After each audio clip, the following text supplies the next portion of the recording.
Hello, everyone. Welcome back to You Can Call Me Jim, the podcast where you can call me Jim. And today, I decided, about half an hour ago to think of a topic for this podcast. Oh, you have a topic today, okay. Yeah, so one thing that I wanted to talk about is this guy, I think you say his name, Aaron Ralston, where basically... I think I've heard of him. Yeah, he was trapped in a canyon, and his right arm was kind of stuck under a boulder. Okay. So and he cut it off, right? He cut it off. Well, sort of. He used a multi-tool.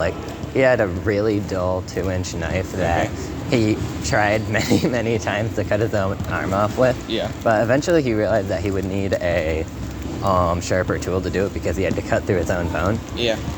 Unless you break the bone at the joint. Yeah, he was able to tear off some of his tendons and rip some of his arm off. Dude, awesome sauce. Sick. Let's go. But eventually he realized that he couldn't do it, and then he ran out of food and water.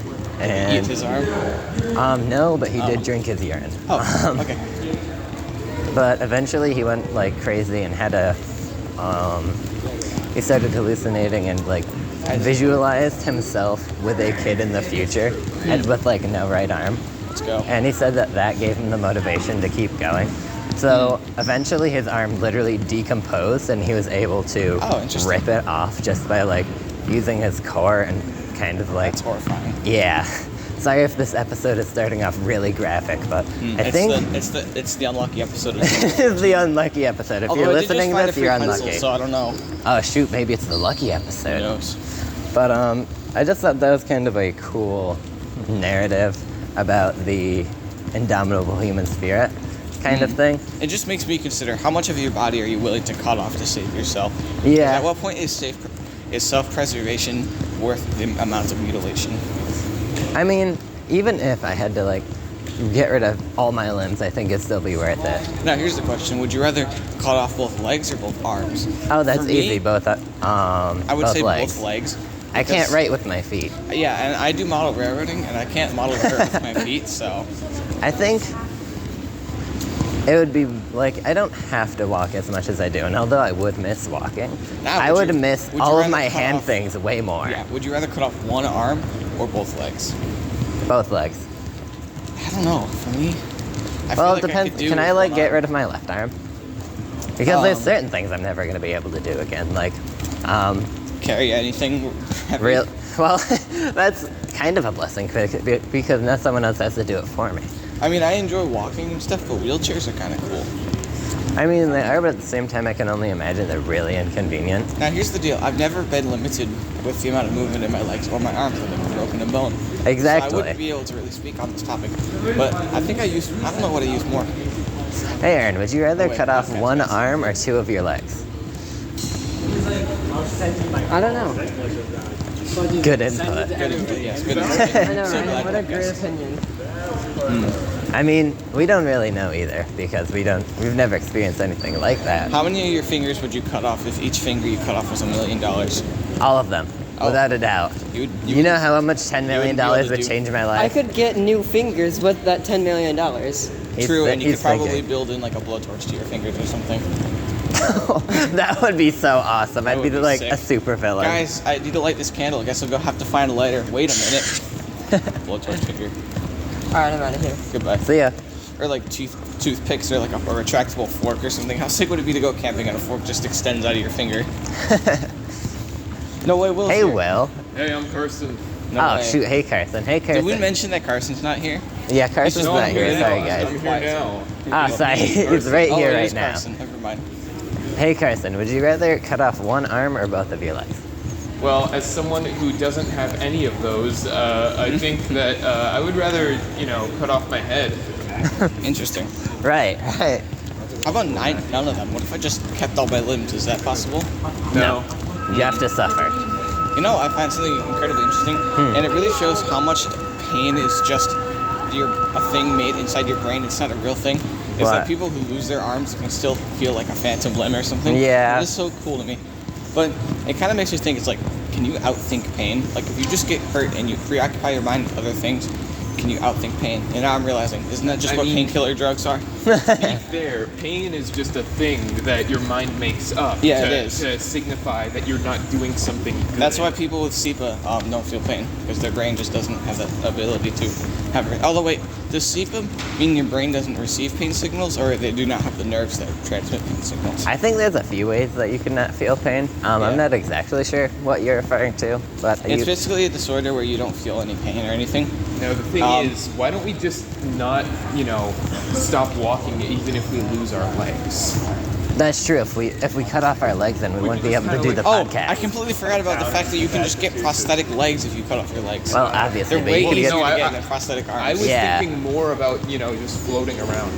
Yeah, I think I would. That's a good idea. Honestly, I would rather cut off both of my legs than both of my thumbs, Yeah. Well, I mean, I guess I could probably live without some. because it's really hard to make like a prosthetic thumb, right? A prosthetic finger. Mm-hmm. But prosthetic legs, as long as you're cut like not above the knee, then they're pretty simple.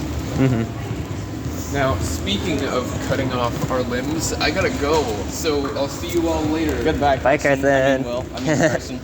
This is the confusing The episode. confusing episode. The audience will have no idea what's going on. It's time for my favorite segment, Sean. What you eat for dinner last night? I did not eat anything. There was nothing in my house worth eating, and so I just decided, That's you know what? fair. I guess I'll just be hungry. I feel like that sometimes. What did I have for dinner? I had ziti for dinner. Ziti? That's actually pretty amazing. I know, right? I wish Ziti's- I was at your house eating ziti yesterday. I wonder if we'll go outside today. I sure hope not. It's kind of miserable outside. Yeah, it was raining yesterday. Is this the touch grass episode? The touch of grass episode. Probably Never. not knowing us. We will remain within the boundaries of the gym. Yeah. It's called You Can Call Me Jim, not You Can Call Me Grass. Except Season for that 2, one maybe? episode, it was called Oh. You Can Call Me Bowling Alley. Yeah. Or episode 5, I think it was. That was a spin-off. Yeah. That was interesting.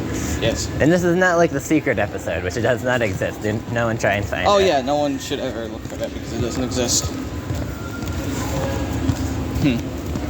Speaking of secret things. Anyways, you viewer, if you had to pick one part of your body to cut off, what would it be? Comment below. First Yeah. person to do it gets 1,000,000 Robux. This is real. David will give you 1 million I'll Robux. personally deliver it in a suitcase that is chained to my hand. And the only way you can get it is by cutting off his arm. Yes. Would you cut off David's arm for 1 million Robux? I'd cut off David's arm for 1,000,000 Robux. I couldn't imagine that. I mean, I bet there's some 5-year-old out there like, really? If I cut off my arm, I'll get 1,000,000 Robux? Mom, I need a knife.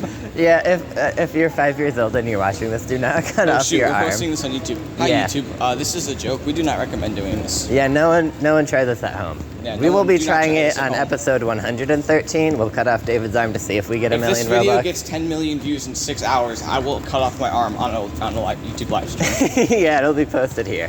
Yes. Make sure you guys stick around. Man, this really is the unfortunate episode. Maybe so.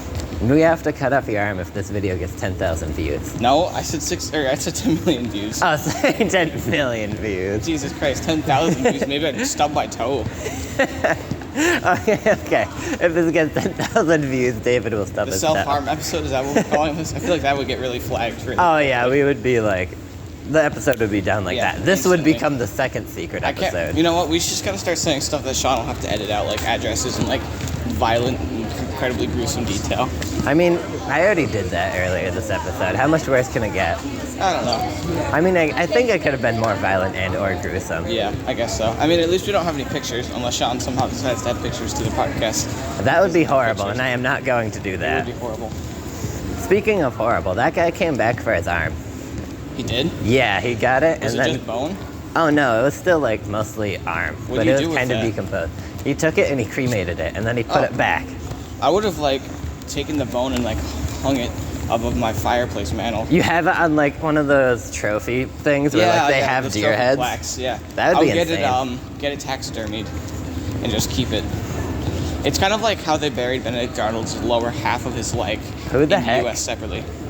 You don't know who Benedict Arnold is? No. So he was I believe a general. He fought in the American Revolution, and he did some pretty big stuff, but he never really got that much recognition for his role. But he's most notorious for his the fact that he was a traitor and basically sold us out to the British. But he got caught, Darn. and then he fled to the UK. But anyways, at some point during one of the battles, I can't remember which, he got shot off his horse or something, or his horse got shot, and it crushed the lower half of his leg, and it had to be amputated, and then he got a prosthetic, I'm pretty sure.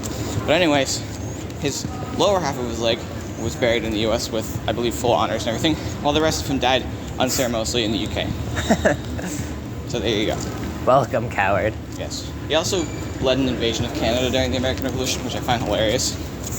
Man, I love fighting. He didn't need to be doing all that. He was also part of the Battle of Saratoga and some other stuff. The more you know. Yeah. This is now the learning episode. It is. Also, I'm pretty sure that he helped liberate some British forts and stuff, but I think maybe Fort Ticonderoga, so that we got those guns to Boston. I don't know. It's been a while since I read the book about him. I think it's probably a good idea that we didn't try fighting Canada at the same time. Yeah, we it did not Britain. work. It did not work well in the war. Well, Canada was Britain at the time. Well, yeah, but I mean, like, Britain and Britain's... You know, something you don't really think about, but a lot of the British soldiers in the American Revolution were born in the Americas. Wow. Because they're not going to send all their troops from England and around the world. They're just going to use their local British troops that are in the. That's probably why we won. They didn't bother sending their troops all the way out here. The American Revolution was such a tiny war. Yeah. If you look at the casualty figures, it's like 6,000 to 7,000 American casualties to like maybe 10,000 British. And think about how much of that was just simply due to disease. Actual combat casualties in the American Revolution were minuscule. And that's because the British didn't really care about these colonies. They were not providing much for the crown. They cared a lot more about their colonies in the Indies producing sugar. So the fact that we were like, we declare independence, they're like, bro, we haven't really been doing anything with you in years, like solitary neglect and stuff. We weren't providing anything for them. And yeah, we weren't really providing anything tax for them. Revenue. Yeah. And sure, the American Revolution is only significant because the United States became significant. If the United States was just another North American country, the American Revolution would never be looked at in a historical manner other than by people living in the country and being like, this is what happened. Yeah, like if we never ratified the Constitution and we just stayed like a confederacy, we'd probably just be like another Europe. Yeah. Within like the first 20 years after the American Revolution, probably the most important thing that happened during it was maybe the Bourbon War and like the influence of the French and stuff like that. Like the Napoleonic Wars and stuff and the French Revolution, way more important than the American Revolution in the short term. Oh, definitely. It wasn't really the American Revolution that was like super important. It was just kind of the culmination of the Enlightenment and then like Shays Rebellion and all that. And yeah, then well, there Constitution. was that, and then there's the Haitian Rebellion and stuff, and then we get to the American Revolution, and they all kind of use the Enlightened ideals to kind of influence their methods of kind of, I don't know, growing support and stuff. So those influence the French people, and there's a bunch of other factors there. And then the French are like, hey, we don't, King Louis, we don't really like him no more. We're gonna cut off all the heads.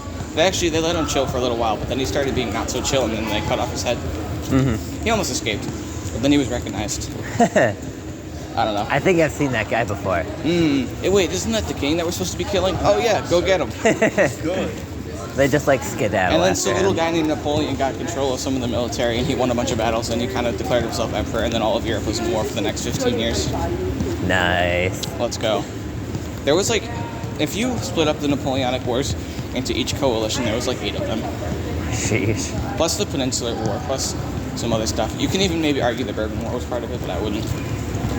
Would not personally. I guess this is now the French Revolution, or the Napoleonic Wars episode. The Napoleonic Wars episode. Speaking of the Napoleonic Wars, watch the movie Waterloo. It's really good. Yeah, shout out to today's sponsor, Waterloo. Yes, that movie had, I think, like something like 30,000 extras, which were all Russian military personnel that all dressed up as French and British soldiers and Prussian. And they just recreated the Battle of Waterloo, and it's an epic movie, and watch it. The only thing that I say, literally my only criticism of that movie, is all the cannonball explosions are literally just like massive orange balls of fire from like gasoline, and it kind of takes you out of it. But it's a really good movie. Didn't And it's available for free on YouTube, so go watch it now. Oh wow, it is. Yep. Dang, everyone go watch it right now. Anyways, wasn't that movie like really long? No, actually it wasn't. It's under 2 hours long. I watched Gettysburg. That movie was 4.5 hours Oh, long. that's the one I was thinking of. Yeah. Go watch Gettysburg if you have an entire like afternoon to dedicate to it. It's pretty good, although it's kind of low budget. Oh well. Oh well. It's not the size of your budget, it's how you use it. Yeah. They should have allocated more money to the music budget though. The music budget. Having the same super inspirational song play for every moment, from just a bunch of dudes riding around to Pickett's Charge and a bunch of Southern Confederates just getting absolutely obliterated by cannon fire, doesn't really lend itself too well.